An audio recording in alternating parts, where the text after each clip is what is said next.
दुलाराय बर' फरायसा आफादनि जोंनि लास्ट डेलिगेट सिटिं बिनि सिगाङाव जोंनि कनफारेन्स जादों आरो दा वार्कार्स मिट जादों। दासिम जोंनियाव कुनु पलिटिकेल एजेन्डा गैया आरो पलिटिक्सआव जोङो माने थांनाय समफ्राव जों रल लादोंमोन। एकर्ड इमप्लिमेन्टेसन, जातिनि सार्थ आरो गुबुन गुबुन माखासे एजेन्डा माने बेयाव ब्लाइन्डलि बबेबा हान्जा बबेबा दोलोखौ जोङो मालाबाबो सापर्ट होआखै।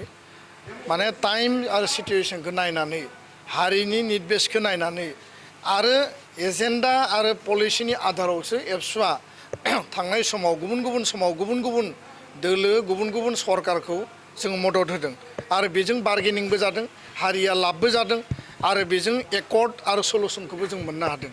दा बेखायनो दिनैनि समाव दासिमबो जोंनियाव बेबायदि पलिटिकेल एजेन्डाखौ लानानै जों डिसकास खालामाखै आरो दासिम बेबायदि एजेन्डा गैथ'वा।